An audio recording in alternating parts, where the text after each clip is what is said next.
Jangan kita berprinsip, alah dunia itu untuk apa, nggak dibawa. Jangan begitu. Kadal fakru ayyakuna kufron itu berlaku kok. Gitu. Kalau kita melihat saudara-saudara kita yang ada di negeri kita ini ya, ada keturunan Arab dan ada keturunan Tionghoa. Ini kita ambil pelajaran kita semua. Keturunan Tionghoa ini sangat rajin bekerja. Dan keturunan Arab ini malas bekerja, menggunakan agama untuk menipu umatnya. Mohon maaf, ini saya sangat pedes ini, bukan pedih tapi pedes. Ya, karena ini fakta. Jangan malas bekerja, karena bekerja itu bagian daripada ibadah. Orang-orang China itu gelem soro itu, walaupun mereka tidak mengenal kata-kata haram, halal, haram, wis pokoknya wal-wal kedual, bantal-bantal kuntal ya. Jadi nasihat saya kepada Kiai Haji Miftahul Akhyar, jenengan sudah sepuh. Untuk apa? Membela kaum Ba'alawi yang sudah jelas merusak agama di depan mata. Begitu juga Kiai Haji Yahya Khalil Stakuf. Untuk apa hidup Anda? Hanya berguna untuk sesaat saja. Pikirkanlah waktu yang khalidina fiha abada. Di dunia untuk generasi kita selamanya, di akhirat begitu juga. Hasil dari apa yang kita lakukan, perbuatan apa yang kita kerjakan, akan ada tuntutannya. Membandingkan antara Tabaqat Fuqaha'il Yaman, Al-Masyhur Ar-Rawi, Al-Ghuror, Al-Istizadah min Akhbari Sadah, tentang yang wafat ketika Imam Ahmad Al-Abah hijrah, padahal di Tabaqat Fuqaha'il Yaman itu selama 3 tahun. Berarti tahun 317 Hijriah, 318 Hijriah, 319 Hijriah itu Ka'bah ditutup, tidak ada yang jamaah haji ke sana. 20 tahun lebih Hajar Aswadnya dibawa ke Hajar di Bahrain sana oleh Syiah Koromito. Ditutup 2 tahun atau 3 tahun. Lah kok Imam Ahmad Al-Abah An-Nafat katanya muter dari Basrah, Madinah, Mekah berhaji. Lah ini kan nggak sesuai dengan Tabaqat Fuqaha'il Yaman. Assalamualaikum warahmatullahi wabarakatuh. Alhamdulillah teman-temanku, semoga kalian sehat selalu. Amin amin ya rabbal alamin. Alhamdulillah, jangan pernah lelah dalam perjuangan ini. Terus sadarkan saudara kita semuanya.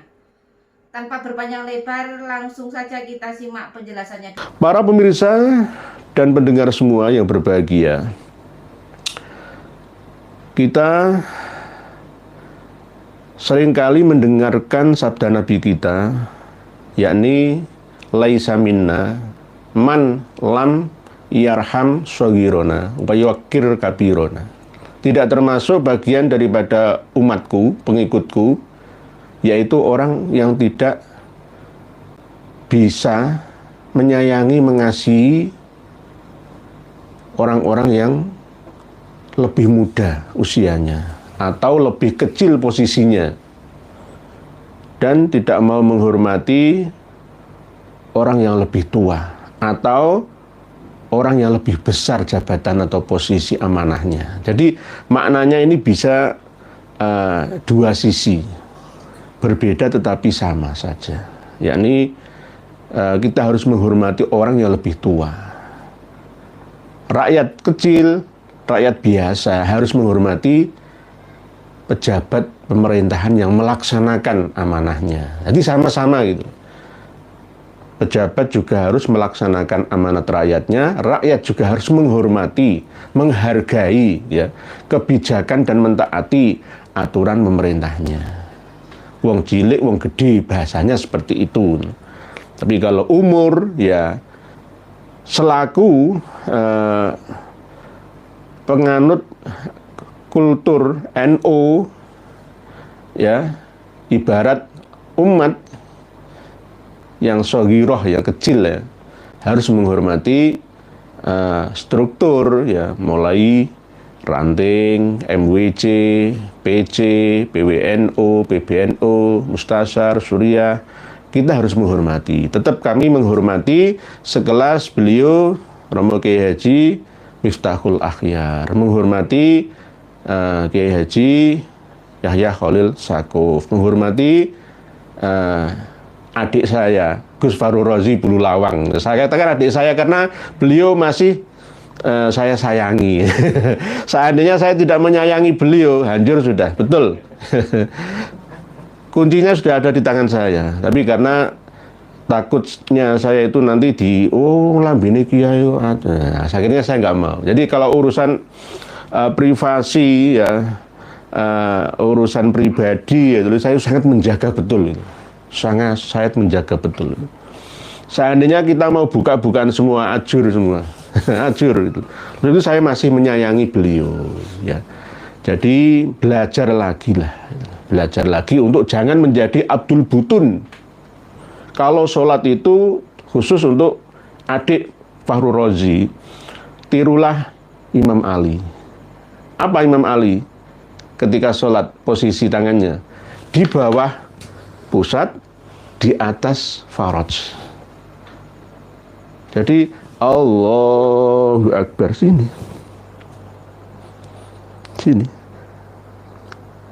Mengendalikan dua nafsu.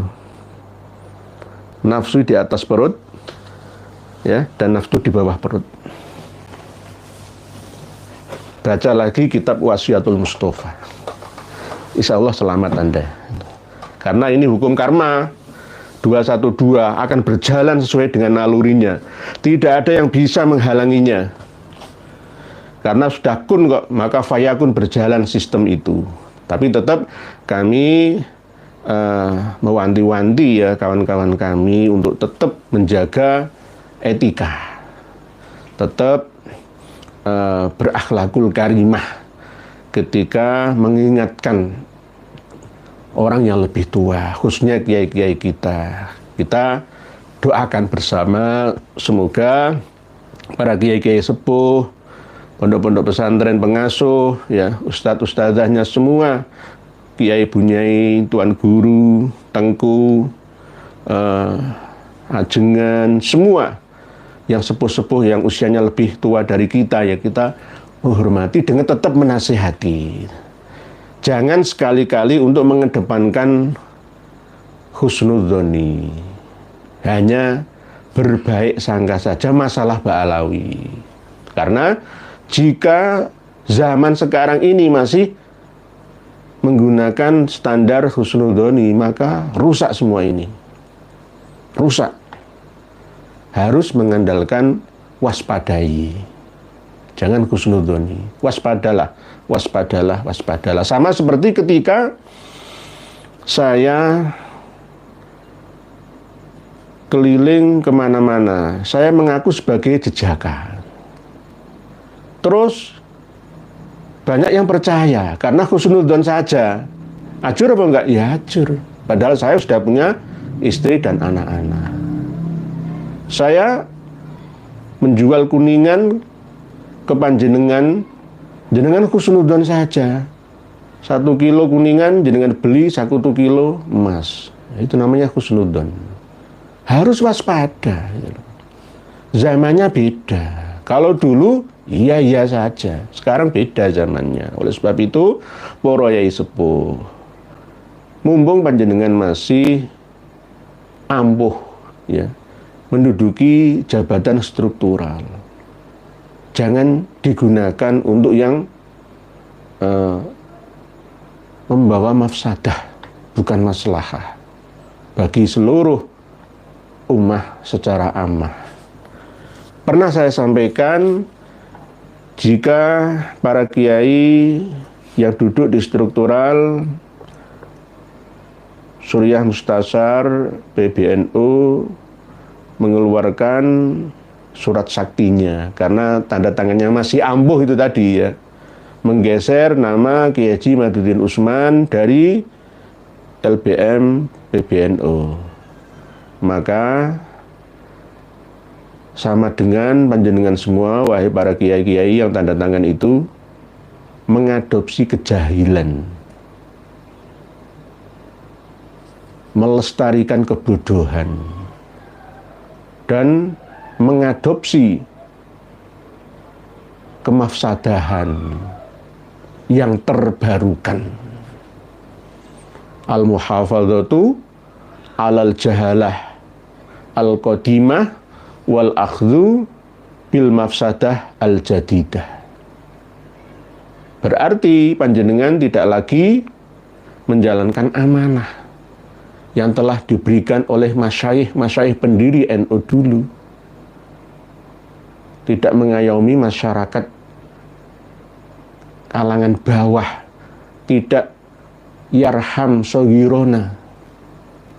Padahal pesan Rasulullah Shallallahu Alaihi Wasallam, laisa minna man lam yarham soghirona. Wong cilik, jamaah-jamaah kita, ya, itu gak ngerti apa-apa. Ngertinya wis pokoknya manut-manut saja. Terus jenengan semaunya, karena yang memiliki legalitas organisasi, stempel, kop, serta tanda tangannya, panjenengan masih berguna, ya. Terus jenengan gunakan seenaknya, ya, maka hukum akibat akan berjalan apa adanya, sesuai dengan nalurinya. Tidak bisa dihindari. Tidak bisa dihindari oleh semuanya. Jadi nasihat saya kepada Kiai Haji Miftahul Akhyar, jenengan sudah sepuh. Untuk apa membela kaum Ba'alawi yang sudah jelas merusak agama di depan mata? Begitu juga Kiai Haji Yahya Khalil Stakuf. Untuk apa hidup Anda hanya berguna untuk sesaat saja? Pikirkanlah waktu yang khalidina fiha abada. Di dunia untuk generasi kita selamanya, di akhirat begitu juga. Hasil dari apa yang kita lakukan, perbuatan apa yang kita kerjakan, akan ada tuntutannya. Lihatlah, ya, arus bawah kultur NU yang ada. Apa yang terjadi? Gara-gara balas budikah? Ya. Ini masih dalam koridor kesabaran. Kami tetap bersabar karena memang ini saya anggap sebagai musibah. Ketika kita mendapatkan musibah, ya harus bersabar menerimanya dan memperbaikinya. Tetap bersabar kan? Karena apa? Ini sudah masuk dalam relung jantung hati, memori, khususnya masyarakat Nahdliyin ini, yang sudah tertanam sejak lama, tidak hanya puluhan tahun, ratusan tahun, bahwa para habib-habib itu adalah cucu Nabi kita. Padahal sebaliknya. Terus kiai-kiai kita ini tidak mau open-minded, tidak mau terbuka wawasannya, masih berdasarkan opo jare kiai-kiai kita dulu. Bahkan baru-baru ini ada sekelas Kang Mas Nuruddin yang katanya lulusan dari Mesir itu masih memiliki pendapat lebih baik mengikuti ijma ulama. Zamannya beda, Dek. Nggak sama. Kitab-kitab sudah ada. Saya sudah menemukan kitab ini sudah lama, tapi saya nggak mau buka dulu sebelum waktunya. Walaupun sudah diijma 1000 ulama sekalipun, tetapi jika ditemukan data yang lebih akurat, ya maka harus menerima. Sama dengan ketika kita dulu memahami arti dari mata qaddama min dzambihi wa mata akhara. Mata qaddama min dzambihi itu adalah dosa yang telah lalu, wa mata akhara, dan dosa yang akan dijalankan. Loh, kan nggak gitu. Mata qaddama min dzambihi wa mata akhara atau mata qaddama min dzambika wa mata akhara itu berarti dosa masa lalu dan dosa yang baru, gitu loh. Dosa yang lalu dan dosa yang baru-baru kemarin itu loh. Bukan dosa yang akan dilakukan. Wah, dulu dilakoni kok di Ngapura itu apa nih? Nah, ini cara memahami. Seperti ketika kita memahami tentang konteks perkembangan pemahaman nubuatan dari Nabi kita Shallallahu Alaihi Wasallam. Mohon maaf ya, ada yang sedikit berbeda dengan kitab-kitab klasik yang ada. Ketika kita memahami Dabbah itu apa, Ya'juj Ma'juj itu siapa, Dajjal itu di mana, berapa, ya. Nabi Isa itu apakah sudah wafat atau tidaknya, Nabi Khidir, Nabi Ilyas, Nabi Idris itu apakah sudah wafat atau masih hidup adanya. Lalu kita ini terus membahasnya, pro dan kontra itu biasa itu, tetapi kita tetap mengadopsi ilmu pemahaman yang lebih mendekati akurasi tinggi gitu loh. Sama-sama tidak mengerti, tetapi mana yang lebih mendekati ilmiah sesuai dengan akal sihah, dengan menggunakan afala ta'qilun, afala tatafakkarun itu. Bukan ngakal-ngakali, bukan. Jadi ketika jenengan Kang Nuruddin atau Dik Nuruddin berdebat dengan Dik Guru Gembul, Dik Ja'far Rohadi, ya misalkan jenengan tetap kalah sebenarnya, cuma karena tawaduannya Dik Ja'far Rohadi seakan-akan mengaku kalah. Antara i'tiqodiyah dengan ilmiah itu bisa bersinergi bersama, sama dengan sains dan agama.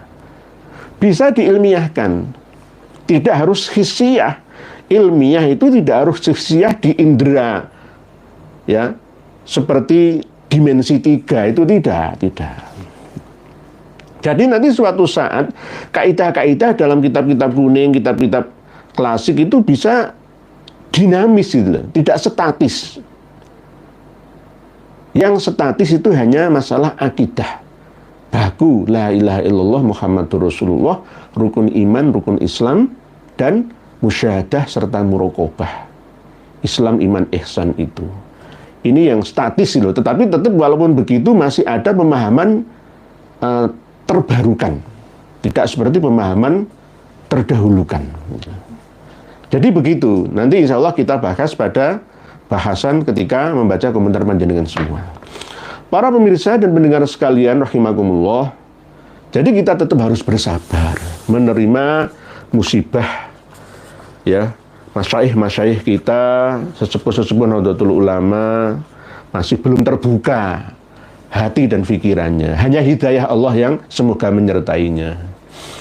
Karena memang kita akui bahwa ulama-ulama kita sekelas LBM, PBNU sekalipun, PWNU misalkan, RMI, NU misalkan, nggak punya kitabnya.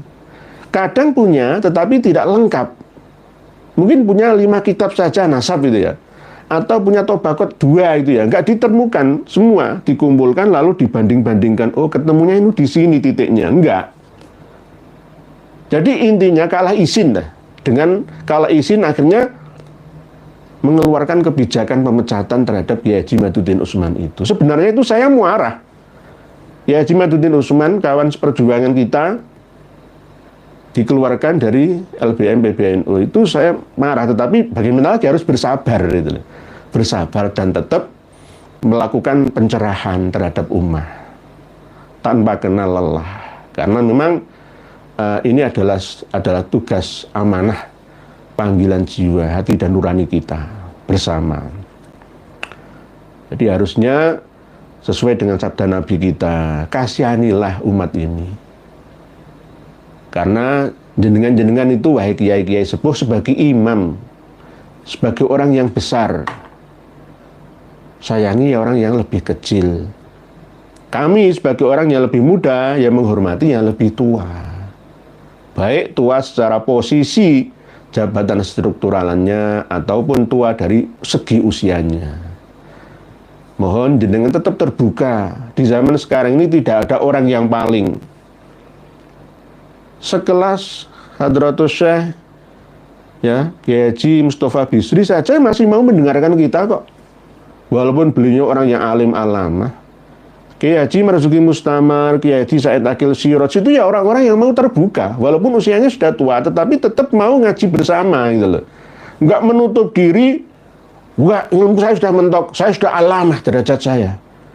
Ilmu-ilmu baru itu ilmu apa itu? Apalagi sekelas lawang ini ada orang anak kecil dari Banten kok bisa menolak sekelas kiai-kiai, sekelas Ibnu Hajar Al-Haytami, sekelas Al-Muhibbi, Kok sombong ya? Ini Kiai Haji Miftahul Akhir. Tetangga saya sendiri malu, saya sebagai orang Surabaya. Malu saya sebenarnya itu. Malu memiliki Kiai Sepuh NU yang tidak mau terbuka. Padahal mencari ilmu itu ilalahdi, bukan ila sufi, ila tuai, ila alimi, enggak. Ilalahdi minal mahdi, ilalahdi. Long life education, pendidikan seumur hidup. Nggak ada kata-kata berhenti, karena ilmu itu terus dinamis, tidak akan pernah finish dan habis. Jadi saya pun juga begitu ya, belajar dan belajar. Ya. Sama dengan peso, silet pesmes, kalau didiamkan lama-lama ya tumpul ketul. Kalau digunakan terus diasah ya akan menjadi tajam.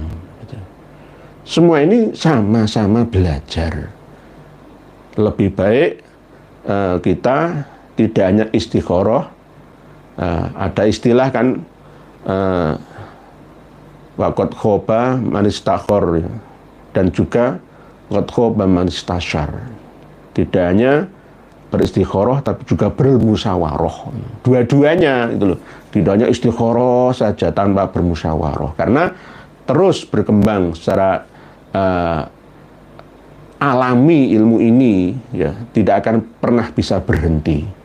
Saya sering idem, cocok dengan apa yang dikatakan oleh Dik Ja'far Rohadi atau Guru Gembul. Umat Islam ini terbelakang gara-gara apa? Gara-gara pemikirannya itu masih terbelakang. Loh, di China itu sudah mulai menggarap yang namanya kuantum ya.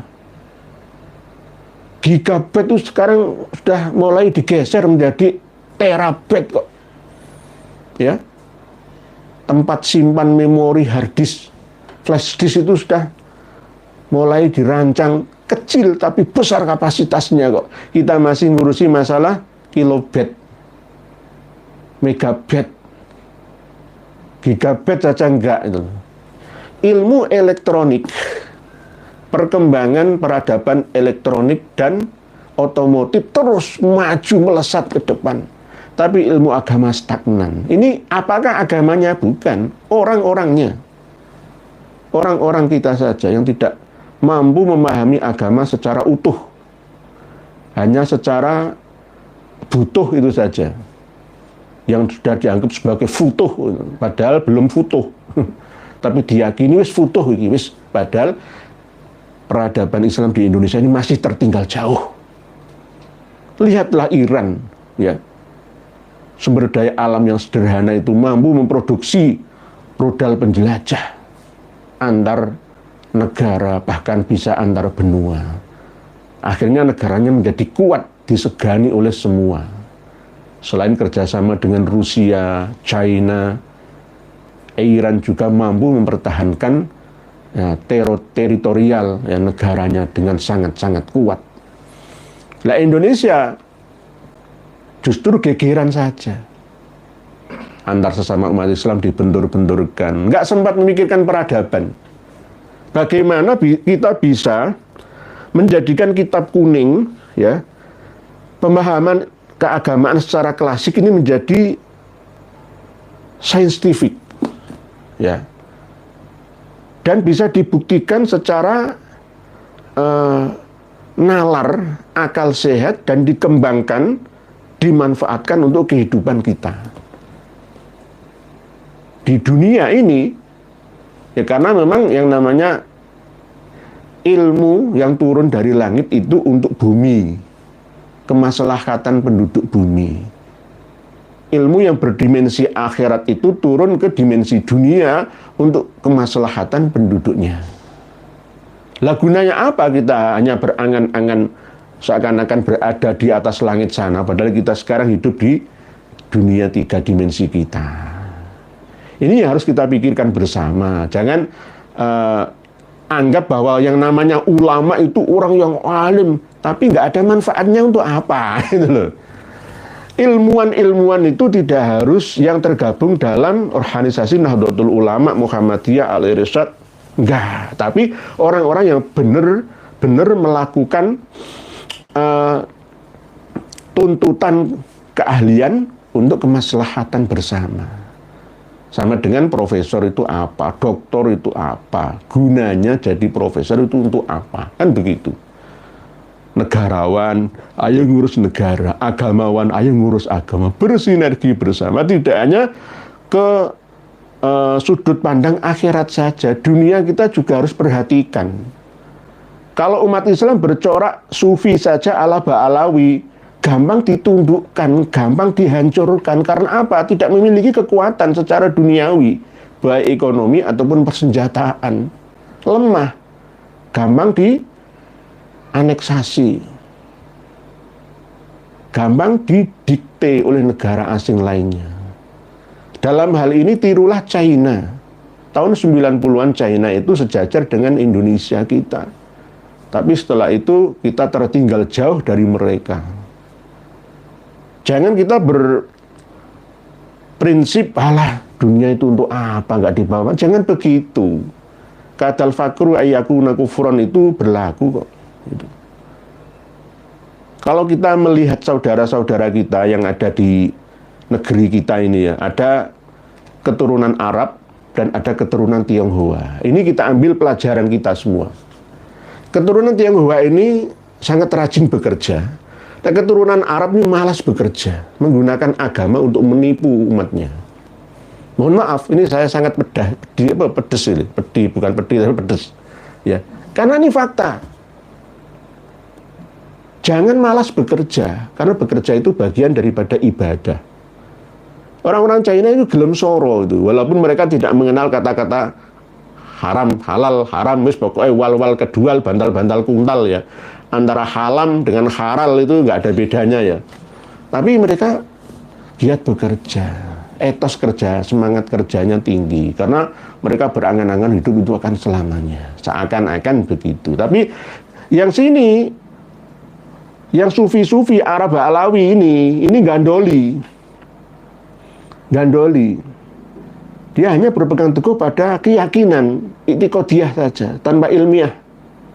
Sehingga anak didik kita, anak cucu kita yang usia produktif itu dijejali dengan keyakinan yang kontraproduktif. Akhirnya nggak semangat bekerja. Sulit bersaing dalam kancah hidup pergaulan kerjanya, karena keahliannya yang tidak sesuai dengan tuntutan kerja yang ada. Nah, ini yang wajib dipikirkan bersama antara agamawan dan negarawan, antara yang besar dan yang kecil, antara yang tua dengan yang muda, bersinergi bersama. Laisa minna man lam yarham shaghirana wa yuwaqqir kabirona. Jadi tetap walaupun begitu kami bersabar terus untuk istiqomah menasihati kiai-kiai sepuh kita, karena memang pesantren-pesantren salafiyah itu harus membuka diri ya. Ada kotak dan saran sebenarnya dari wali muridnya, supaya kerjasama antar orang tua dengan pengasuh pondok pesantrennya itu ada komunikasi bersama, saling memberi dan menerima. Karena kalau tidak begitu, maka kita ini tertinggal jauh. Di saat kita sudah hidup di era zilenial sekarang ini, cukup dengan modal data, kita bisa video callan di seluruh dunia. Jaringannya sudah nyambung semua. Tapi di sisi yang lain ada pondok pesantren yang mengajarkan santrinya untuk tirakat bisa berhubungan dengan orang yang jauh letaknya itu menggunakan ilmu jonggo sukmo, ilmu teleportasi, yakni dengan cara semedi, meditasi, tetapi harus dengan tirakat yang tinggi, tidak makan, minum, mengurangi tidur dan sebagainya. Kan kesulitan ini, yang akhirnya banyak di antara para pengamalnya itu gagal karena kena penyakit liver. mah tinggi akhirnya mati. Lah, nggak usah kangelan seperti itu, cukuplah kita beli handphone Android 1 juta. Isi datanya, selengkapnya, secukupnya. Kita bisa berbicara dengan orang-orang yang ada di Australia sana, di Italia sana, di Saudi Arabia sana. Kita bisa berkomunikasi kemana-mana. Walaupun raga kita di sini, tapi jiwa kita berada di mana-mana. Inilah perkembangan zaman yang kita tidak bisa menolaknya. Oleh sebab itu, kemarin juga sempat saya sampaikan bahwa ajaran-ajaran Ba'alawi itu memang banyak yang menyimpang dari aturan agama kita yang sebenarnya secara normal ya, secara normal. Banyak penyimpangan-penyimpangan. Bahkan jika tidak diingatkan, akan ada leluhur atau tokoh-tokoh besar mereka kaum Ba'alawi itu yang mengakui dirinya itu sebagai Tuhan. Sebagai Tuhan. Ini sangat berbahaya. Kok bisa tahu seperti itu dari mana? Dari kitab-kitabnya sendiri. Dan banyaknya kebohongan-kebohongan, ketimbangan-ketimbangan, ketidakkonsistenan dalam hal penulisan, kesejarahan mereka juga. Di antaranya cerita tentang karomahnya Syekh Ahmad Ar-Rifai yang kita bahas kemarin itu ya. Itu juga berbeda-beda versi dan variasinya. Ada yang mengatakan 60.000 lah, ada yang mengatakan 1 juta, ada yang mengatakan 100.000, ada yang mengatakan 12.000. Itu mana semua yang benar? Apakah saya tidak percaya karomah? Percaya, tetapi harus ilmiah. Karomah itu bisa diilmiahkan. Contoh, Syekh Ahmad Ar-Rifai yang ketika beliau berziarah ke makam Rasulullah di Madinah Al-Munawwarah, ya, fi halatil bu'di ruhi kuntu ursiluha, ya. Tukubilul arda anni wahyana ibadi. Terus-terusnya famdud yaminaka tahdha biha syafati, ya. Itu bisa diilmiahkan bukan secara hissiyah. Tangan Rasulullah keluar dari makam atau kuburannya. Dalam sejarah itu tidak pernah. Jangan ceritakan kepada kaum profesional yang ada, itu nggak akan pernah ada. Itu pengalaman pribadinya Syekh Ahmad Ar-Rifai. Mungkin dalam kondisi bukan yaqadhah, ma bainal bainal sinah wal yaqadhah. Sinah itu antara ngantuk itu loh. La ta'khudhu sinatu wala naum, itu antara sinah dan naum itu. Terus 1 juta orang melihat tangan Rasul, enggak seperti itu, enggak. Itu hanya cerita yang disampaikan oleh Syekh Ahmad Ar-Rifai ketika mendapatkan ya karomah seperti itu dari Nabi secara isyarah, terus diceritakanlah kepada jamaah-jamaah yang ada. Begitu loh cara menyeleksi karomah itu benar-benar asli atau tidaknya. Kok tahu? Ya memang saya pelajari Jami' Karomatul Aulia ala Syekh Yusuf bin Ismail An-Nabhani dan ala yang lebih profesional dari abad ke abad, dari masa ke masa. Bagaimana definisi dari karomah yang ada itu? Jadi begitu ilmiahnya, bukan beradu langsung tangan Rasulullah tembus kuburannya, itu penghinaan namanya. Jangan dibela, itu kan mukjizatnya Rasulullah itu sudah wafat. Agama ini sudah cukup. Al-yauma akmaltu lakum dinakum wa atmamtu alaikum nikmati wa raditu lakumul Islam madina. Sudah cukup, nggak ada perlu tambahan lagi. Rasulullah harus bersabda lagi, ada hadis baru lagi, nggak perlu. Sudah ada Quran hadis dijabarkan, dimaknai, ijma'i dan dikiasi analogi oleh penggede-penggede umat ini dari masa ke masa. Kok masih kurang ya Quran hadis itu? Lalu Rasulullah dikatakan memberikan kaul ini, hadis ini, itu bagaimana? Ini jelas nggak sesuai dengan kaidah Ahlussunnah wal Jamaah dan sufi yang asli berdasarkan ubudillaha ka'annaka tarah fa illam takun tarah fa innahu yarak. Makom musyahadah dan makom muraqabah nggak sesuai itu namanya. Jangan berlebihan. Jangan berlebihan dalam memahami konteks dari musyahadah dan muraqabah. Jadi berbeda-beda pendapat itu. Nah, ini yang mana katanya mutawatir, misalkan menurut Imam As-Suyuti misalkan. Mutawatirnya itu seperti apa? Hadisnya nggak ada itu. Wah, kalau percaya itu Wahabi, itu Salafi, pendengki, Khawarij, Mu'tazilah. Nggak begitu. Nggak begitu. Karomah itu ada. Tapi manfaatnya itu harus benar-benar bisa dirasa oleh seluruh umat yang ada. Itu karomah namanya. Sama seperti aulia ilah yang sir, rahasia di mana-mana, tapi beliau manfaatnya luar biasa. Tidak hanya masalah cerita tentang karomah Syekh Ahmad Ar-Rifai saja. Beliau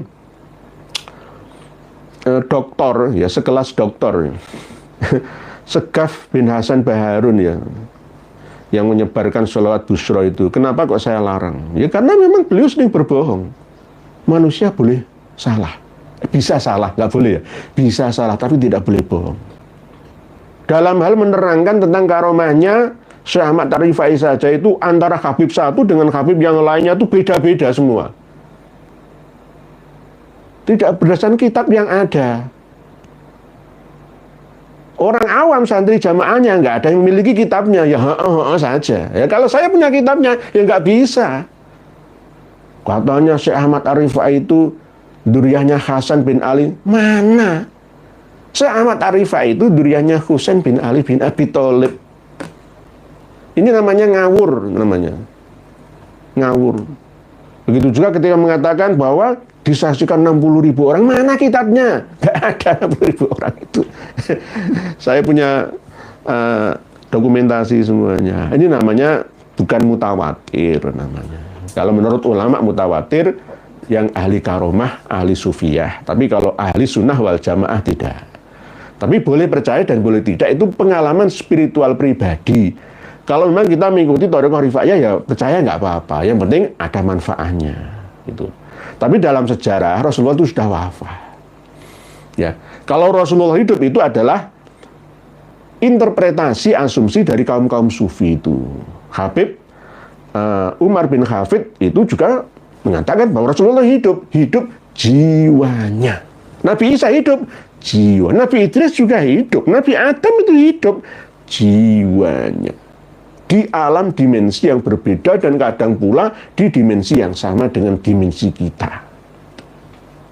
Jadi begitu. Di antaranya kebohongan lagi, saya sering membandingkan antara Tabaqat Fuqaha Yaman, Al-Masyhur Ar-Rawi, Al-Ghuror, Al-Istizadah min Akhbari Sadah tentang yang wafat ketika Imam Ahmad Al-Abah hijrah, padahal di Tabaqat Fuqaha Yaman itu selama 3 tahun, berarti tahun 317 Hijriah, 318 Hijriah, 319 Hijriah itu Ka'bah ditutup, tidak ada yang jamaah haji ke sana. 20 tahun lebih Hajar Aswadnya dibawa ke Hajar di Bahrain sana oleh Syiah Qaromitoh. Ditutup 2 tahun atau 3 tahun. Lah kok Imam Ahmad Al-Abah An-Nafat katanya muter dari Basrah, Madinah, Mekah berhaji. Lah ini kan nggak sesuai dengan Tabaqat Fuqaha Yaman. Tabaqat Fuqaha Yaman mengatakan yang wafat di sekitar Ka'bah itu 13.000 orang. Berbeda lagi di Al-Istizadah yang baru ya, berarti 30.000 orang. Berbeda lagi dengan Al-Masyhur Ar-Rawi. Al-Masyhur Ar-Rawi ini abad 11 Hijriah. Abu Bakar As-Syili itu wafat 1093 Hijriah. Yang wafat itu beda lagi. Beda lagi. Bismillahirrahmanirrahim. Wa qatalu fil mutaf alfan wa sab'ami'atin. Abu Thahir Al-Janabi, tentara Qaromitoh, ya, Abu Thahir bin Abi Said Al-Qaromiti ya. Ketika masuk ke kota Mekah pada tahun 317 Hijriah itu membunuh orang-orang yang sedang tawaf sebanyak 1.700 orang. Waromau bihim fi bi'ri Zamzam. 1.700 orang yang tawaf itu dibunuh, dipenggal, ya ditusuk, lalu dimasukkan ke dalam sumur Zamzam. Wa qatalu kharijal masjid, dan membunuh orang-orang yang berada posisinya di luar Masjidil Haram Mekah, aktsara min 30 alfan, lebih dari 30.000 orang. Tuh. Berarti 30.000 orang lebih ditambah 1.700. Al-istizadah 30.000. Yang benar tafaqut fuqaha'il Yaman 13.000. Mana yang benar? Nah, inilah yang namanya sejarah itu harus sesuai dengan catatan sebelumnya. Dokumentasi baik filologi ataupun arkeologi sebelumnya. Hikayat cerita orang-orang yang hidup sebelumnya. Nyambung. Begitu juga kitab nasab itu harus nyambung dengan catatan nasabah yang mausukum bih asli sebelumnya. Jadi Al-Masro'rawi nanti jangan baca sendiri. Al-Masro' 1.700 yang tawaf dibunuh, dimasukkan ke sumur Zam-Zam. Terus yang di luar masjid itu 30.000 lebih dibantai, dibunuh. Berbeda dengan Tabaqat Fuqaha'il. Mestinya yang benar Tabaqat Fuqaha'il Yaman, wong ini yang lebih tua, abad 6 Hijriah, yang mencatatnya peristiwa itu. Bahkan 2 tahun, 3 tahun tidak ada pelaksanaan ibadah haji di sana. Lah kok Imam Ahmad Al-Abah ya haji tahun 318 itu bagaimana ceritanya? Lah ini terus kami teliti. Mungkin demikian yang dapat kami sampaikan pada mukadimah. Nanti kita akan tetap membahas komentar panjenengan terus bersambung sesuai dengan tema, yakni selalu utamakan akhlakul karimah, ya, kesabaran terhadap kiai Sepuh Nahdlatul Ulama kita. Ini kami sudah siapkan, selamatkan tulisan panjenengan semua, karena ini ada pola yang dipelajari oleh admin kita supaya tidak dibobol lagi oleh para pencoleng-pencoleng mau mengganggu acara kita. Bismillahirrahmanirrahim. Bismillahirrahmanirrahim. Pak Channel Ahmad, Trenggalek, Jawa Timur hadir Kiai. Lanjutkan perjuangan untuk mencerdaskan anak bangsa. Siap Pak Channel Ahmad dari Trenggalek. Terang-terang ninggal alek. Teranggalek, terai wong gak elek. Bukan wonge ireng-ireng, igel-igel, panganannya gaplek, bukan. Trenggalek. Saya di Trenggalek itu 6 tahun. Ngaji di sana, keliling sampai desa-desa, golek kiai-kiai sepuh di sana. Lanjutkan perjuangan untuk mencerdaskan anak bangsa. Siap. Pak Roni Effendi, Assalamualaikum ya Nuri. Waalaikumsalam. Alhamdulillah berkat panjenengan dan pejuang yang lain, saya dan kawan-kawan saya menjadi sadar, tidak ikut haul Habib lagi, kembali ke Kiai Nusantara, ajaran Wali Songo. Alhamdulillah bukan karena saya, tapi sama-sama yang jenengan turut berperan dalam perjuangan bersama. Ini sama-sama, tapi saling memberikan support, ya. Ini sebagai wasilah kita bersama mengembalikan ajaran Islam pada kemurniannya, ya. Lah terus misalkan masalah khol, misalkan jenengan sudah kadung janjian, biasanya pendukung khol yang ada di Solo, Habib Ali Al-Habsyi itu dari Pasuruan. Ya mohon maaf, banyak kan yang fanatik dengan Romo Kiai Haji Abdul Hamid Pasuruan, yang dulu pada waktu beliau masih juga ya berpesan kepada jamaah santrinya untuk jangan lupa ziarah ke makam yang ada di Solo. Tapi nggak begitunya, ya. Sekarang kan sudah tahu, ya mungkin mengurangi bertahap, secara bertahap. Ya kita lihat saja, kita lihat saja. Ini kan sudah mulai rangkaian acara yang ada di kota Solo itu. Tapi sekali lagi jangan menggunakan nama Solo. Ya Khol Habib Ali Al-Habsyi itu saja. Kemarin saya sampaikan makamnya itu di Sewun, ya 35 km dari Tarim, ya lebih gampangnya ya Tarim sama dengan Solo gitu loh.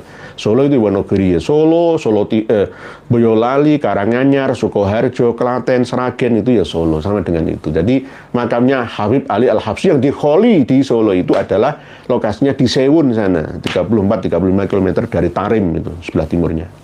Nggih. Matur suwun Pak Roni Effendi. Demak Siti, Assalamualaikum ya. Waalaikumsalam. Kami doakan semoga Kiai Miftahul Akhyar diberikan hidayah, dibukakan mata hatinya bahwa Pak Allah bukan duriah Nabi Sallallahu Muhammad Sallallahu Alaihi Wasallam. Amin, amin. Waalaikumsalam dari Demak Siti, kota Demak. Semoga diberikan hidayah. Hidayah itu milik Allah. Milik Allah, tapi kita tetap harus sebagai wasilah. Rasulullah saja tidak mampu menjadi wasilah hidayah bagi pamannya. Ada paman beliau yang beliau kasihnya ya tersesat dari jalannya, ya Abu Lahab. Jadi ya kita tetap berusaha, nggih. Kita harus menyampaikan ya tidak pernah mengenal kata lelah, karena beliau orang sepuh Pak Kiai Miftahul Ahyar itu harusnya menjadi kunci orang-orang yang terpilih sesuai dengan namanya. Miftah itu kunci, Ahyar itu orang-orang yang terpilih, pilihan, kuncinya orang-orang pilihan, kok malah tambah menutup pintu dari kuncinya dibawa kemana-mana, nggak dibuat buka pintunya. Nah, itu bagaimana? Semoga diberikan hidayah. Nggih. Channel ngaji efisien. Assalamualaikum Kiai. Waalaikumsalam. Ngapunten. Cuman saran nggih. Jangan kalau ceramah di luar temanya khurafat yang membahayakan akidah. Kayak keputusan Allah harus lewat persetujuan Habib dan lain-lain, itu sangat mengena sekali. Baik yang awam atau yang alim sekaligus. Nggih, siap Pak ngaji channel ngaji efisien. Ini namanya nasihat. Harus kita terima. Alhamdulillah matur suwun. Siap Pak channel ngaji efisien. Ini namanya saling menasihati. Enggak enak aku tergantung aku, enggak. Ini bagus. Saran panjenengan ini sangat bagus. Tambahi sekali dan akan kami laksanakan insya Allah. Kami laksanakan karena apa? Iya memang benar. Menyampaikan ya beda antara khurafah dan karomah, ya. Antara pembodohan dan pencerdasan, pencerahan. Ya. Ini harus disampaikan kepada ummah. Nggih, leres. Termasuk misalkan ketika Allah mau menurunkan balak musibah itu harus atas persetujuan wali-wali kutub yang ada. Jadi Allah nggak memiliki sifat irodah, terpaksa namanya. Nggih, insya Allah matur suwun nasihatipun, masukanipun Pak channel ngaji efisien. Nah inilah namanya ngaji bersama. Jadi nggak ada kata-kata sombong saya yang paling, nggak ada. Sama-sama. Nggih, matur suwun. Bu Zain Sita, assalamualaikum. Perjuangan, waalaikumsalam. Perjuangan itu memang harus dengan akhlakul karimah. Karena meskipun perjuangan itu belum berhasil, perjuangan itu tidak kehilangan nilai, titik-titik. Perjuangan tanpa akhlakul karimah itu sama dengan kemungkaran. Nggih, Bu Zain Sita dari Pamekasan, Madura. Amar ma'ruf itu harus bil ma'ruf. Nahi mungkar ya bil ma'ruf gitu. Nanti misalkan kami ini memberi contoh yang tidak baik, saya misui orang ya bisa. Kiai-kiai sepuh NU tak misui sih, saya punya mulut, saya bisa bersuara kok. Tapi saya tidak lakukan itu karena atas dasar laisa minna man lam yarham sohirona wa yuwakir kabirona. Itu yang kami pegang. Jaga mulut, jaga sikap terhadap orang-orang sepuh kita, khususnya ulama-ulama NU kita. Kalau kita tidak dengan rahmah, ya sama seperti Rasulullah, fabima rahmatim minallahi lintalahum walau kunta fadhdhan ghalidhal qalbi lang faddu min haulik. Jadi kalau Rasulullah dulu itu keras, ya wong tuh Melayu kabeh. Tapi ya kadang-kadang sekarang ini ya jangan halus kayak saya semua, ya jangan. Ya ada yang seperti saya, ada yang seperti Anda. Jadi semuanya berperan sesuai dengan karakternya masing-masing gitu. Kalau Gus Fuad Blaret itu langsung plak-plok gitu aja. Kalau saya masih saya kontrol. Ya nggak apa-apa, ada yang begitu, ada yang begini, sama-sama berjalan. Nggih, Bu Zain cerita nggih, memang begitu nggih. Dari DWWW, kami warga Nahdien mendukung pelurusan sejarah NU dan sejarah leluhur bangsa yang dirusak. Apakah perusak sejarah peradaban Islam dan sejarah bangsa ini berakhlak karimah? Mereka tidak bermartabat. Nggih. Nggih, Bu DWWW. DW 3W. Nggih. Memang mereka sudah jelas memusuhi kita. Merusak sejarah NU secara nyata. Memang harus ada yang tidak kasar seperti saya.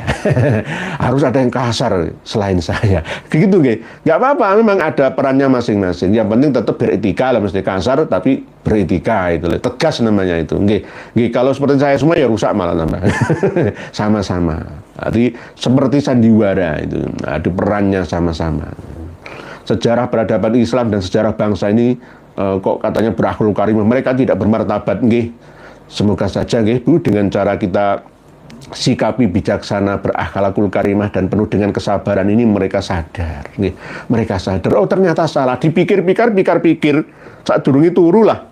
Ya, bagi orang yang mampu ya menganalisa dengan ilmu ya, insya Allah ketemu kok.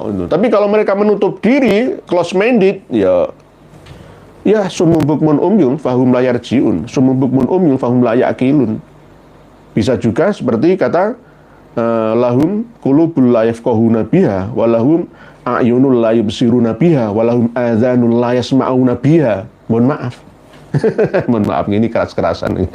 Pak Joko Nur, dari ngasih lagi, monggo. Pak Joko Nur dari Tangerang. Pak Joko Nur, semoga Allah Subhanahu Wa Taala selalu memberikan kesehatan dan keselamatan kepada Kiai Nur Yahya, Adi Nugoro dan keluarga besarnya serta para santrinya di bawah Rohim Surabaya. Amin. Matur suwun Pak Joko Nur dari Tangerang. Semoga doa selawat panjenengan kembali kepada panjenengan sekeluarga. Berikutnya Pak Sud Azka. Derek nyimak Yai, semoga sehat selalu. Amin. Matur suwun Pak Sud Azka. Harmohot. Pak Harmohot ini rumahnya katanya Pondok Ranji ya. Saya kemarin-kemarin itu loh belum sempat. Harmot, salam Yai. PBNU penakut masa Habib segelintir orang bisa mengalahkan pribumi yang banyak. Ada apa ini? Apa artinya kalau omong takutlah kepada Allah. Faktanya takut pada Habib. Dia siapa sama manusia kan? Nah ini PBNU. Jangan disindir sama Pak Harmohot. Katanya takutlah kepada Allah. Takut kepada manusia saja takut kok. Pada segelintir loh. Ya. Pak Alawi yang duduk di pengurusan NU cuma segelintir, kan takut, minder ya. Sayyid itu turunan ngapusi, bukan keturunan Nabi, palsu, ya palsu. Oh takut teman saya ada katanya hanya takut kepada Allah, la takhaf wa la tahzan innallaha ma'ana. Pak Harmohot ini kalau nggak salah itu kemarin sempat nulis ya, saya masih ingat sekilas itu berasal dari dekatnya stasiun Pondok Ranji. Pondok Ranji itu ya perbatasan dengan Bintaro, Jakarta Selatan. Saya di sana itu lama di sana. Dulu studi saya itu kemana-mana, sejak kecil itu kemana-mana. Mulai dari Countrywood, Komplek Pertamina Pondok Ranji, ada sampai Cipondo itu semua saya hafal. Nggih, nasabmu palsu. Jenengan mawon sing berakhlakul karimah Yai. Wong pun kadung dadi kiai. Bagian bully tua banget. Jongos Pak Alawi tak kersane kula mawon nggih, monggo Pak nasabmu palsu nggih. Jadi ya itu tadi Pak nasabmu palsu, ada yang seperti ini, ada yang seperti itu, ada yang seperti saya, ada yang panjenengan, semuanya bersinergi gitu. Jadi nek padha karo aku kabeh-kabehan malah tertidur mereka mah. Gak sadar. Kalau jenengan kan shock terapi nyelok langsung wis kadung dadi bagian bully tua banget jengkos bal. Sakno janjane kami ini sakno. Kasihan. Kita kasihani sebenarnya nggih. Tapi orang ngerti-ngerti. Pak Revangga, kesuwun pencerahannya Yai, dunia akhirat. Semoga Allah Subhanahu wa taala melindungi panjenengan, sekeluarga dan teman-teman pejuang nasab. Amin. Matur suwun Pak Revangga, sama-sama kita belajar bersama. Nasihati saya, salahkan jika apa yang saya sampaikan salah. Jangan dibenarkan. Saya nggak mau. Salah ya salah, benar ya benar. Kalau saya salah ya salahkan. Ingatkan, jangan puji saya berlebihan. Ini namanya ngaji bersama kok Pak Revangga. Jadi sama-sama memberi dan menerima. Nggih, begitu nggih. Petarung super PBNU aja nggak tut wuri handayani. Kok suruh menghormati mboten mawon Yai. Nggih, Pak petarung super ini ya tegas ini. Jadi ing ngarsa sing tulodo. Tapi kalau ing ngarsa ora iso sing tulodo, ya ora iso tut wuri. Ora iso dituwuri. Wong imam itu kalau salah ya harus diingatkan yo. Kalau kita sholat berjamaah itu nek laki-laki ya subhanallah. Kalau anu perempuan salah ya diingatkan gitu. Saling mengingatkan. Nanti nggak boleh otoriter. Jadi PBNU ini salah. Dalam hal ini PBNU salah. Apalagi memecat saudara saya Kiai Haji Maduddin Usman. Harusnya yang jenengan pecat itu ya Balawi-Balawi yang ada di struktur NU itu. Mulai PB sampai MWT sampai ranting. Kok malah kiai-kiai yang berpotensi tinggi, berkualitas super di Indonesia, di negeri kita ini kok malah dipecati gitu. Kiai Haji Marzuki Mustamar itu dipecat. Saya enak-enak pecat itu dia. Kok enak men loh. Itu namanya adigang, adigung, adiguna itu. Takabur itu namanya. Sombong. Nggih. Sing duwe NU itu aku. Rangkul juru cak rembukan. Kiai Haji Maduddin Usman, ayo datang ke PBNU. Kamu kok bisa membatalkan nasabah Alawi, itu dasarmu apa? Lah nanti ditemukan kitabnya ini, kitab ini, kumpulkan semua 200 kitab nasab dan sejarah Tobaqot yang ada. Ini. Nah, kitabnya Pak Alawi ini, internal, eksternal ini. Nah, nanti ketemu semua gitu loh. Karena apa? Kalian LBM PBN nggak punya kitabnya. Kitabnya Kiai Haji Maduddin lebih lengkap daripada koleksi Anda. Dan harus menerima kekalahan Anda. Jangan kalah nyirik namanya. Kalah kok nyirik. Ilmunya kalah, kualitasnya kok nyirik malah. Walaupun begitu, nggak usah khawatir. PWI, LS itu juga NU, semua NU semua. Jadi ini saking sayangnya kita terhadap NU. Jangan sampai NU ini malah justru bukan abad kedua maju ke depan, mundur ke belakang 100 tahun lagi. Seperti itu. Bismillahirrahmanirrahim. Ben Bejani. Assalamualaikum Yai Nur. Waalaikumsalam. Mau dikeras Yai, mohon dijawab dengan ilmiah. Berapa populasi Habib di Indonesia? Kenapa sampai 9 Habib tambah Jongos menjadi ketua di PBNU, mewakili siapa? 2. Kenapa Lazisnu Habib itu dananya umat kok? Pak Ben Bejani ini bener tanya ini. Hanya 9 Habib tambah Jongos 1 kok. Mewakili siapa? Si diwakili siapa? Ini berarti NU mau direbut oleh mereka. Ini bahasa kasarannya begitu Pak Ben Bejani. Terus ada Lazisnu, ketuanya siapa? Kalau ada masyarakat NU yang tidak bisa cari makan, sulit cari kerjaan, ada yang anak kecil nangis malam hari nggak ada yang dimakan, tanggung jawab Lazisnu. Karena apa? Sebenarnya masyarakat kita ini kesadaran akan zakat mal infak dan sodako itu sudah hebat, sudah bagus. Tinggal pengelolanya saja ini loh. Pati, Kabupaten Pati, Jawa Tengah, Lazisnu, Kabupaten PC, Kabupaten Pati itu terkumpul dana umat 38 miliar. Oke, digunakan 27 untuk beli ambulan. Oke, tapi ambulan nggak begitu banyak fungsinya. Pemberdayaan sumber daya manusianya, keterampilan, kursus-kursus, ya, keterampilan apa, modal bekerja secara mandiri, modali tanpa bunga, modal tanpa, duitnya umat kok 38 miliar. Jangan ditabung untuk apa? Pengumuman. Wahai Lazisnu, PCNU, Kabupaten Pati, ini yang Pati saja segitu. Belum lagi kabupaten-kabupaten yang ada di seluruh Indonesia. Apalagi yang di Lazisnu pusat. Wow. Terus kemana? Kalian bawa ke Timur Tengah sana, oke, ya ke Gaza, oke. Ke Suriah, nggak apa-apa. Tapi jangan semuanya, sini lebih penting, gitu loh. Sini itu lebih zakat, sodako itu yang terdekat dulu. Gitu loh. Jadi ini tanggung jawab Anda. Kalau dititipi harta sebegitu banyaknya, itu bukan danamu sendiri, itu jangan ditabung lah. Tirulah ya masjid yang ada di Jogokarian Jogja itu loh, saldo 0, ya nggak 0, oke, ya jangan sebanyak itu. 38 miliar, ya total 2.400.000 penduduk Kabupaten Pati. Survei semua ke bawah, mana yang perlu dibantu, ya. Bersinergi kerjasama dengan pemerintah yang ada, pemuda yang ada, begitu caranya. Jangan ngurusi agama saja, gitu. Wong di sana ada pabrik kan ada apa itu? Dana untuk lingkungan yang bisa misalnya ada kan. CSR. Ya. Jadi CSR untuk lingkungan diterima sama Lazismu saja lah, umat keleleran.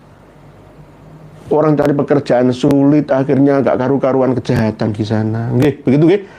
Jadi begitu Ben Bejani nggih.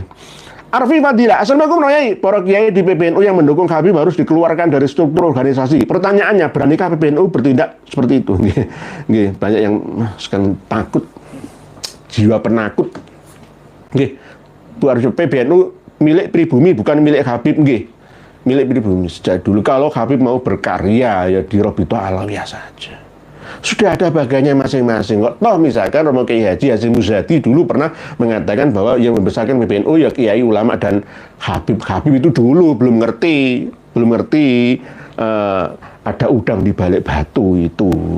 Nah, akhirnya kalau sudah ngerti kayak gini ya bersihkan saja. Nggih. Jaya Wijaya P. Nggih. Pak Banyu Biru, Assalamualaikum. Waalaikumsalam. Dawuh Kiai Nur benar sekali. Bapak Rois Am, Bapak Ketua Umum PBNU, Bapak Farul Razi dan lain-lain jangan dicaci maki. Doakan saja agar beliau dapat hidayah. Tanpa hidayahnya takkan bisa menjadi sosok yang benar. Nggih. Waalaikumsalam warahmatullahi wabarakatuh. Pak Banyu Biru, salam takzim dari kami, Bu Maimunah, Mas Kang Mas Dedi, Kang Mas Kuntoro, dan segenap ahlul bait panjenengan semua. Salam takdim. Semoga yang jenengan sebutkan semua ini mendapatkan hidayah. Jangan caci maki. Nanti kalau kita ikut mencaci maki sama dengan ya itu tadi amar ma'ruf kok dengan bil mungkar. Harus ya bil ma'ruf. Kita memberi contoh agar jangan sampai kita mencaci maki seseorang, karena kita mengharapkan kebaikan. Enggak kena beliaunya, kena anaknya, kena istrinya, kena cucunya. Kan begitu. Rasulullah SAW dulu itu ya juga begitu. Dakwah nggak kena yang bersangkutan, ya kan kena anaknya, kena cucunya, akan menjadi orang yang senantiasa berjalan di atas rel hidayah ilahiyah. Begitu matur suwun Pak Benny Biru, terima kasih. Waalaikumsalam warahmatullahi wabarakatuh. Dari Pak Nur Hadi, tanya Pak Kiai, apa jawaban yang ilmiah tentang mengapa umat Islam diharamkan makan daging babi? Padahal daging babi itu lezat, gurih, dan enak. Jenengan pernah merasakan, Pak Nur Hadi? Saya itu nggak pernah sama sekali, tetapi kalau melihat di Bali itu ya, ada babi guling itu, kok kita ini enak ya kayaknya. Nah, ini penjelasan secara ilmiah lah, secara ilmiah dulu ya. Masuk akal sihah. Secara ilmiah, memang 99% DNA babi itu cocok dengan DNA manusia. Ya. Sekarang ada ahli transplantasi jantung ya. Itu seandainya ada gagal jantung, manusia bisa diambilkan dari jantungnya babi. Dan begitu juga ketika praktek ya, dokter-dokter kita itu ya juga dengan menggunakan anatomi tubuh babi. Karena 90% identik DNA manusia dengan DNA babi. Begitu juga wanita-wanita kita yang suka operasi plastik itu yang disuntikan itu kan ya lemak babi. Ya, lemak babi. Nah, terus bagaimana kok diharamkan itu? Nah, sekarang penjelasan yang hakikah. Hakikatnya begini. Tadi kan identik ya antara manusia dengan babi. Ini kalau ada yang kurang paham atau memang aneh ya abaikan saja, dipikir nanti ya. Rasulullah ketika ditanya tentang halal haramnya makan daging dob atau kadal gurun ya, itu Rasulullah melakukan penyelidikan dulu. Akhirnya memperbolehkan jika dibutuhkan kadal gurun atau dob, ya biawak atau kadal gurun lah ya. Karena memang terbukti kadal gurun itu bukan hasil dari reinkarnasi, mohon maaf, dari mashu yang dinasu, bukan hasil dari reinkarnasi. Berarti reinkarnasi itu ilmiah alamiah, ilmiah dan alamiah, masuk dalam ranah saintifik. Berarti babi itu juga bisa hasil dari mashu. Jiwa manusia itu netral, bisa masuk ke dalam materi yang ada. Baik itu materi mati, kulkunu hijarotan aw hadida, berupa pohon ataupun ditahan dalam besi, aji, tosan, aji, keris aji, dan lain sebagainya. Atau bisa juga ke makhluk hidup lainnya. Mohon maaf, ini saya tidak mempertimbangkan ini hukum dogma agama Hindu, Buddha, bukan. Saya berbicara sains dan ilmiah. Ya. Bahwa kemungkinan manusia itu bisa juga jiwa, rohnya dimasukkan ke dalam jasadnya babi. Lalu siapa yang dimasukkan ke dalam jasad babi itu manusia-manusia yang dulunya pernah membunuh sesamanya. Dalam jumlah yang cukup banyak jumlahnya. Sama seperti kejadian 2500 tahun sebelum Masehi di China. Itu ada orang yang bangkit berkali-kali menjadi babi. Dapat diteliti melalui DNA-nya ini. DNA-nya itu sama. Dan bahkan ada tulisannya. Karena dia dulu itu pernah membunuh 20.000 tahanan dengan sengaja. Manusia ya, dibunuh tanpa proses pengadilan. Lalu dia harus merasakan bagaimana sakitnya dibunuh. Akhirnya ditahanlah roh atau jiwanya, sukmanya itu ke dalam bentuk babi-babi yang ada. Baik itu babi hutan ataupun babi piaraan. Baru-baru ini kan ada juga keterangan dari Deli Serdang sana, itu kan ada babi itu bisa berbicara, menangis seperti manusia. Bahkan pulang ya makan ayam geprek juga. Ya makan soto, ya mau mie ayam juga, ya sama seperti manusia. Ya. Oleh sebab itu ada ilmu kebatinan di Jawa, yaitu ilmu pesugihan babi ngepet. Kenapa nggak sapi ngepet atau kucing ngepet ini? Ya, karena memang DNA babi dengan DNA manusia itu serasi. Oleh sebab itu, kenapa kok kita diharamkan makan daging babi? Karena di dalam unsur babi itu ada kemungkinan besar unsur jiwa manusia yang tertahan di situ nanti akan menjadi hukum sebab akibat yang terus tidak ada ujungnya. Karena secara hukum Islam yang ada, ketika manusia memiliki hutang berapa, itu harus disaur, dibayar. Setelah lunas baru diterima jiwanya, sukmanya, nyawa rohnya oleh Yang Maha Kuasa. Membunuh 1000 orang, ya, misalkan Benyamin Netanyahu misalkan, ya, dengan kebijakannya membunuh masyarakat Gaza sekarang 24.000 orang kan ya. Berarti Benyamin Netanyahu dan tentaranya nanti akan menerima akibat dari perbuatannya itu. Leweng ngungsi dibunuh. Ya. Nggak ada yang namanya luput dari hukum alam, sunatullah, dalam kehidupan kita ini. Hukum Allah itu sangat teliti, jeli. Oleh sebab itu kita harus hati-hati. Nggak dibalas nanti, sekarang ini ya nanti. Dunia sekarang ini, nanti di akhirat setelah kita mati.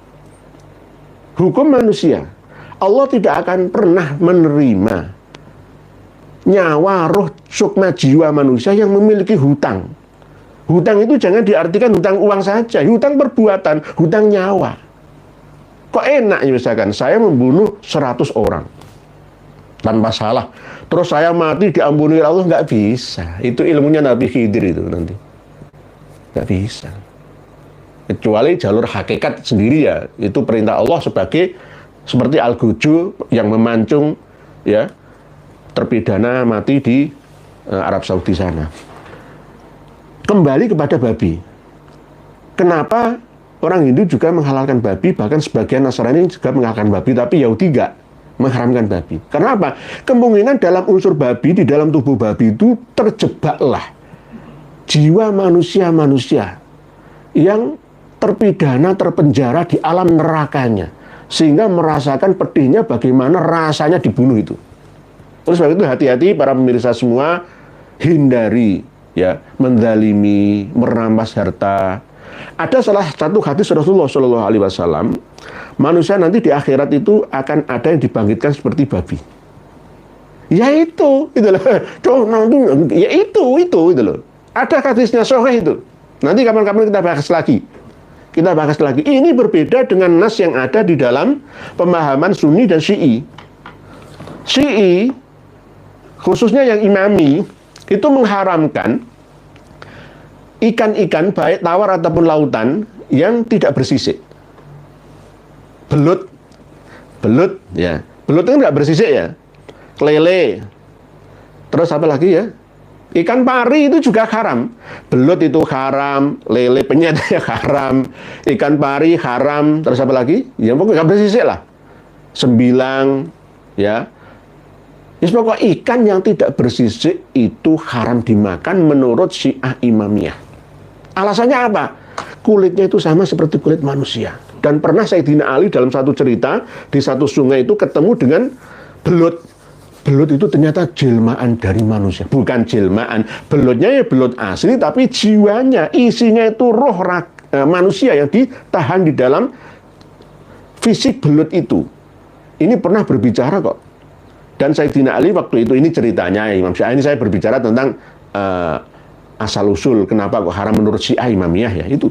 Jadi yang, coba kelutnya, belut itu kan, ya kayak gini kan.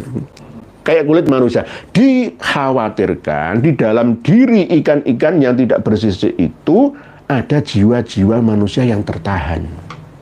Alasannya seperti itu. Jadi Syiah itu juga percaya mashu, yang nasu dan reinkarnasi itu. Bahasa Arabnya itu roj'ah namanya. Roj'ah itu kembali lagi ke bumi, ke dunia ini. Orang-orang Syiah, Ba'alawi itu percaya, roj'ah itu percaya. Jadi Ahlussunnah harus mau terbuka loh ya. Mohon maaf, Sunni jangan wah itu Syiah haram. Enggak, coba belajar dulu pendekatan antar madhab. Ya, antar madhab. Nanti ketemu. Lah ini yang penting yang kita bahas itu seperti ini. Ilmu-ilmu yang bermutu tinggi. Jangan bahas kunut, tidak kunut. Masalah ini yang penting. Apa yang dikatakan Guru Gembul itu benar gitu loh. Jadi umat Islam itu benar-benar berperadaban tinggi. Mengkaji ilmu itu yang bermanfaat. Ya. Kembali kepada ikan yang tidak bersisik. Manusia kan nggak bersisik, ya kan? Berarti kalau ada ikannya tidak bersisik, berarti seperti manusia, haram dimakan dagingnya. Menurut Syiah loh ya, tapi kalau menurut Sunni boleh. Baik yang bersisik tidak bersisik, yang penting itu ikan, ya itu boleh dimakan. Ular itu kan bukan thayyiban, ya tidak halal menurut urf kebiasaan. Tetapi orang Kamboja, Vietnam, orang kawan-kawan kita di Sulut, Manado, ular dimakan, kelelawar dimakan kok, anjing itu dimakan. Wah Solo itu sate guguk. Saya kalau jalan-jalan pas di Solo itu dekat terminal Tirtonadi itu, kan sate guguk itu gara-gara Pak Sukino, Pak Sukino. Nah itu ini kembali kepada halalan thayyib. Wakulu halalan thayyib. Ada yang halal tapi tidak thayyib. Ada yang thayyib tapi tidak halal, ada yang halal tapi thayyiban juga sekaligus. Berarti babi itu kenapa kok diharamkan? Menurut ilmiahnya itu tadi, menurut hakikahnya, ya, karena ada hukum sebab akibat. Itu dibalaskan di sini loh ya, karena perbuatan pembunuhan itu di sini, di alam dimensi 3 ini. Nggak harus menunggu di akhirat, menunggu seluruh alam semesta raya hancur total, global, lalu dibangkitkan mulai start sejak zaman Nabi Adam sampai berakhirnya bumi. Enggak seperti itu. Kita ingat ya, di Indonesia ini Homo sapiens tertua, bukan di Afrika. Oleh sebab itu saya kan sering mengatakan, teori out of Afrika itu 200.000 tahun yang lalu. Tapi teori out of Nusantara itu 1 juta tahun yang lalu.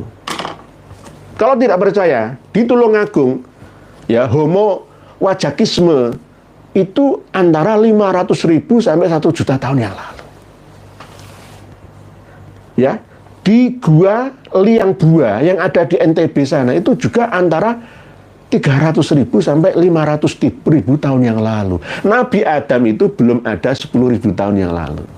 Nabi Adam kita loh ya, Homo sapiens modern, Nabi dan Rasul, manusia yang memiliki intelijensi yang tinggi itu Nabi Adam kita. Tapi sebelumnya Banul Jan itu campuran antara spesies-spesies manusia, sama seperti ada kera, ada gorila, ada lutung, dan seterusnya.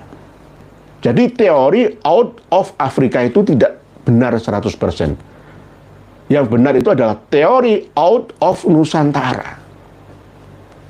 Bahwa bumi ini sudah berjalan lama. Kiamat kubro sudah berkali-kali ada. Oleh sebab itu, hukum sebab akibat itu berjalan sampai khalidina fiha abada. Di antaranya adalah ketika misalkan ada orang membunuh 100 orang, maka dia harus dibunuh. Dengan cara Allah, melalui seleksi alamnya, kunnya, maka fayakun berjalan sesuai dengan irodah dan kodrahnya. Sama seperti ketika manusia itu tadi masuk ke dalam jasadnya, raganya misalkan babi ya itu ya. Nanti ini masalah benar atau tidaknya wallahu a'lam. Ini kan hanya wacana awal sementara saja. Ini menurut penelitian saya, karena ma bainan nafkhataini arbaun, Rasulullah pernah menyampaikan antara tiupan yang pertama mematikan dan tiupan yang kedua sangkakala trompet malaikat Israfil yang menghidupkan, melahirkan itu bisa 40 tahun, bisa 40 bulan, bisa 40 hari, tergantung umur seseorang dan jejak amal baik atau buruknya seseorang itu. Mohon maaf, saya ini pelajari ilmu ini ya dasarnya dari ya akidah, syariah, dan sufiyah. Ya, Islam, iman, dan ihsan. Intinya kan 3 itu. Tetap kita menggunakan metode itu. Toh nanti kalau ada yang mirip-mirip seperti keyakinan Buddha, ya, keyakinan Hindu, keyakinan Kapitayan misalkan, itu nanti dikesampingkan dulu. Yang penting saya sesuai dengan standar apa yang saya pahami, sesuai dengan Quran dan hadis Nabi, berikut ijma' dan qiyasi. Nanti kalau ada yang kurang berkenan, abaikan saja. Begitu, Ge. Sementara Pak, jangan tadi. Sini. Mohon maaf, Ge. Wah, ini termasuk bahasanya paling lama ini. Pak siapa? Pak Nur Hadi tadi, Ge. Mohon maaf, Ge. Mohon maaf nih, bagiannya terlalu lama ini. Gak apa-apa. Pak Sarwono, assalamualaikum Kiai. Waalaikumsalam. Nun sewu, sebenarnya saya sangat prihatin melihat ulama sepuh kok kayak begitu susah untuk menilainya. Itu ada orang, Pak Sarwono, ada orang yang umurnya tua tapi ilmunya muda, ada yang umurnya muda wawasannya tua. Nah, orang itu macam-macam kayak gitu jiwanya. Ada orang raganya muda, jiwanya tua, ada yang sebaliknya. Begitu, nggih. Pak Joko Pitoyo, assalamualaikum Kiai. Saya pikir perlu definisi istilah ulama. Ulama menurut saya adalah orang yang paham ilmu Allah dan bermanfaat bagi sesama manusia atau umat dan alam semesta. Padahal biologi, fisika, sosial juga ilmu Allah. Nggih. Jadi ulama itu jangan orang yang ngerti ilmu agama saja. Enggak. Ulama kembalikan ke etimologinya. Secara umum lugawinya, bahwa ulama itu adalah ilmuwan. Wan itu adalah banyak, ilmuwan banyak ilmunya, wartawan banyak wartanya, hartawan banyak hartanya, wisatawan sering wisatanya, dan seterusnya dan seterusnya.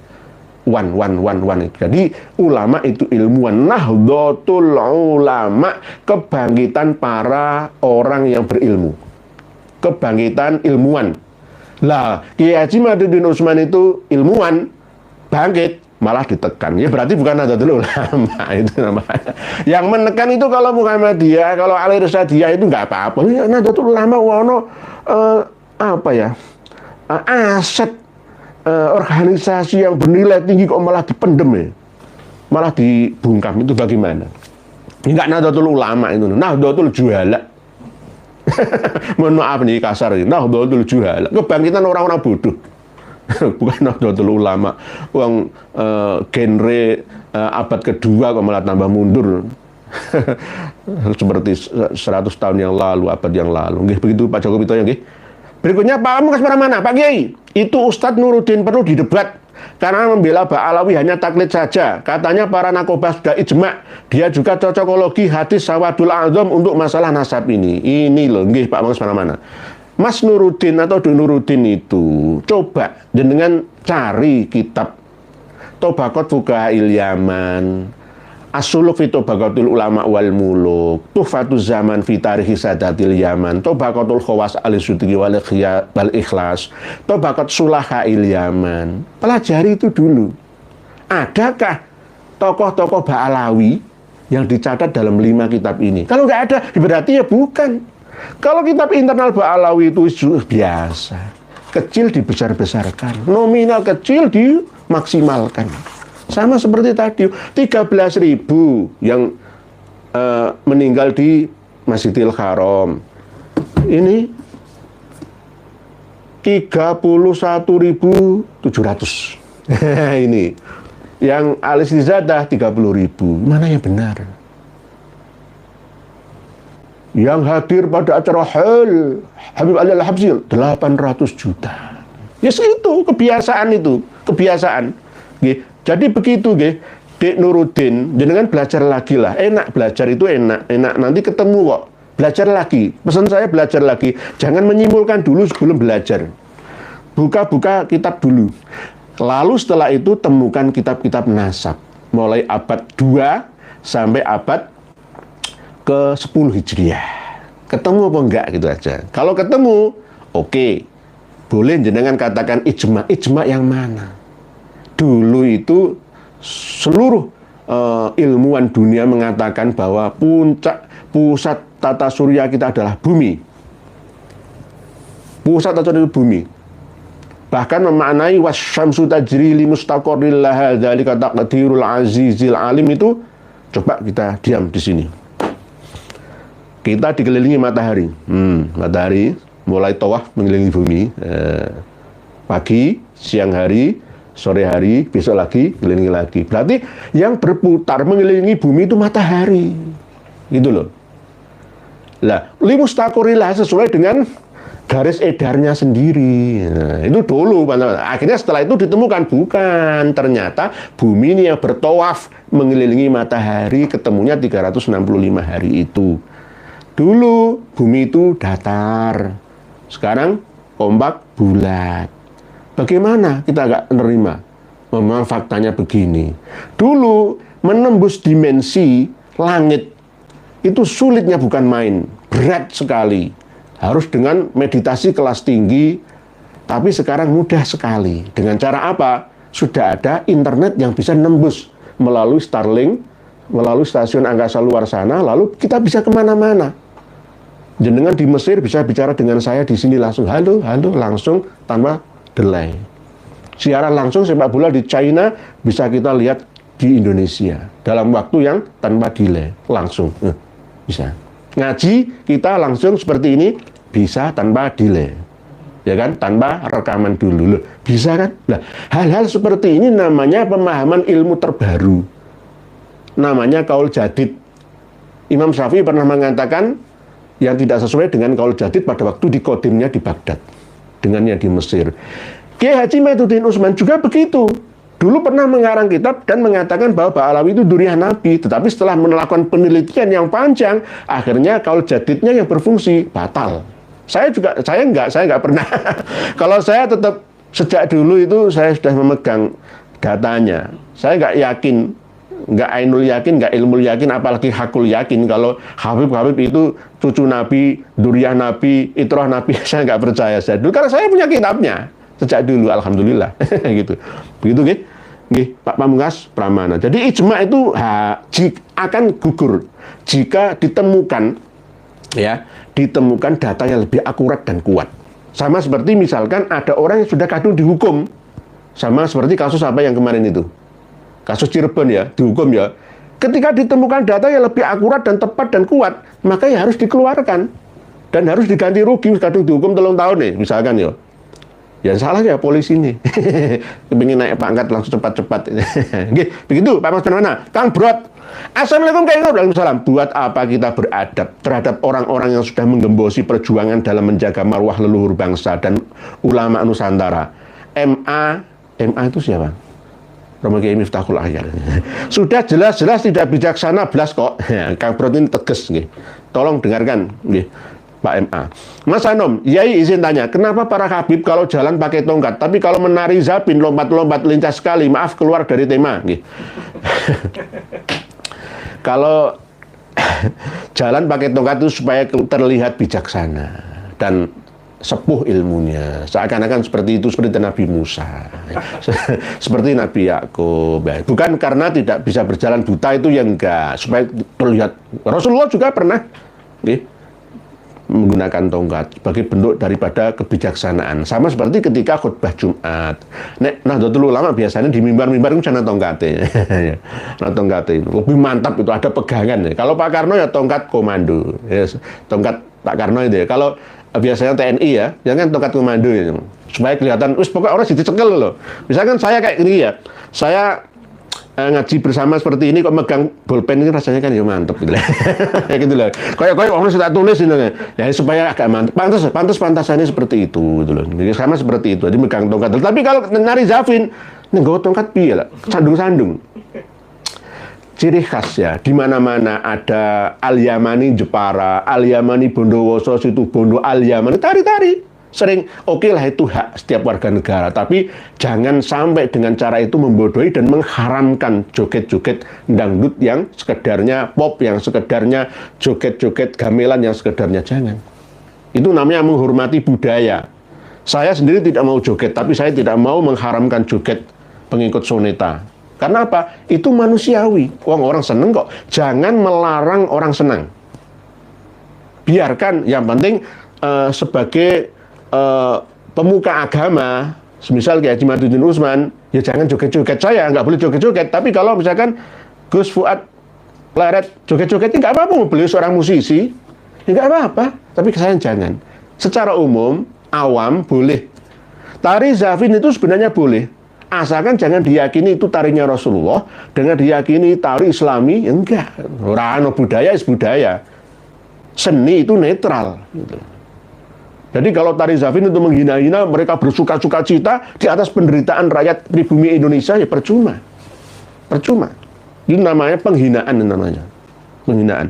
Sampean coba lihat keluarga Nurul Mustafa. Anaknya almarhum Habib Hasan Assegaf. Ya. Habib Ali Uraidi itu kalau jenengan kan pengikutnya itu masih buta, ya. Dek siapa itu? Dek siapa yang ganteng? Maulad Dawilah aslinya tuh. Itu masih mendampingi kedua Habib muda itu. Tapi kalau pas dilepas kopiannya, sorbannya, pakaian tertipu kita. Coba Habib itu lepas jubahnya, imamahnya, jadi biasa. Tapi kalau sudah mata begini, seperti dewa, nggak punya dosa. Oleh sebab itu manusia itu sama-sama, nggak boleh sombong dengan pakaiannya. Ajining diri sangko lati, ajining rogo sangko busono, itu benar, gitu. Tapi jangan berlebihan. Gitu. Ini kok nggak bisa banyak yang kita baca, gitu. Sudah mau di stop sama nganu ya, sama admin ya. Kurang 2 menit. Pak Masrap, Assalamualaikum Pak Yai, pemecatan Kiai Nurul PBNU bagi saya tidak ada pengaruhnya untuk memperjuangkan nasab Habib supaya rungkat.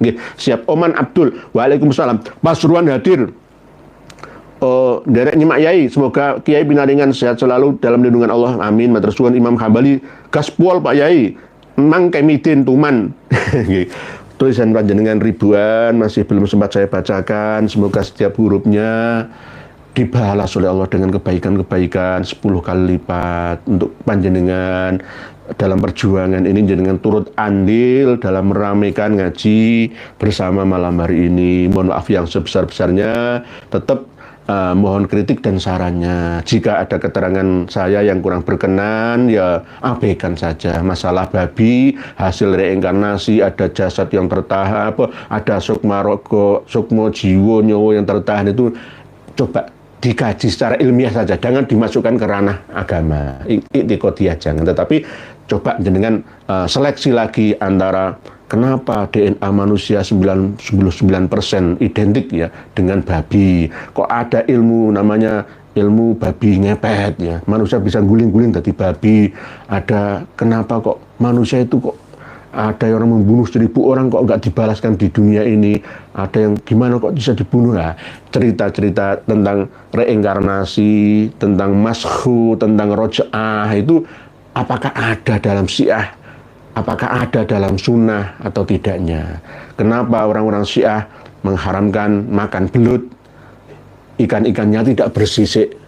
Kenapa Rasulullah menghalalkan dob atau kadal gurun memakan dagingnya? Lah, keterangan-keterangan ini terus akan kita lanjut bersama dalam bahasannya. Nanti kita tetap tolabul ilmi minal mahdi ilal lahdi. Kembali kepada materi bahwa kita tetap harus menjaga etika, toto kromo, sopan santun, dan kesabaran ketika mengingatkan kiai-kiai sepuh kita. Semoga dengan cara ini kiai sepuh yang ada di struktural PBNU, ya PWNU, PCNU, MWCNU, Ranting NU memiliki kesadaran dan diberikan hidayah oleh Allah Ta'ala. Demikian, mohon maaf jika ada kata yang kurang berkenan.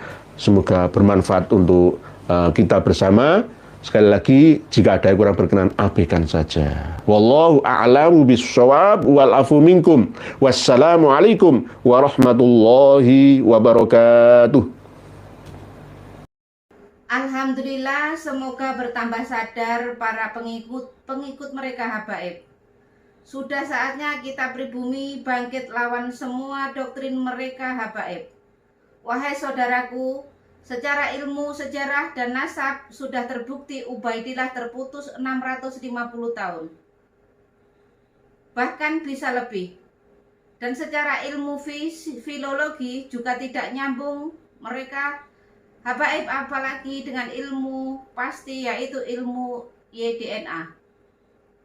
Jelas mereka anak cucu Yahudi. Terus apalagi yang bikin saudara-saudara bingung? Kan sudah jelas semuanya. Dan coba kita lihat jejak digital ceramah mereka, habaib. Fakih Muqaddam Isra Mi'raj 70 kali. Ini sangat menyesatkan. Bahkan saya berpikir bahwa mereka itu Islam atau bukan. Dan mereka juga terus-terusan menggaungkan bahwa Indonesia merdeka karena jasa habaib. Ini sangat menyesatkan. Karena tokoh-tokoh pahlawan nasional kita tidak ada dari kalangan mereka, habaib. Justru merekalah yang buat Nusantara lama merdeka. Karena mereka, habaib, kerjasama dengan Belanda. Dan setelah Indonesia merdeka, muncul lagi PKI. Bahkan 2 kali. Dari siapa tokoh PKI? Ya mereka juga. Kalau dipikir-pikir mereka wajib kita usir dari Indonesia ini. Mereka mirip dengan kaum Rohingya. Dan masih banyak lagi rekam jejak hitam mereka, habaib, di Indonesia ini. Dari sini bisa difahami kan? Tetap semangat terus, semoga saudaraku sehat-sehat dan dimudahkan rezekinya. Amin amin ya rabbal alamin. Sampai jumpa di video selanjutnya. Akhir kata, wassalamualaikum warahmatullahi wabarakatuh.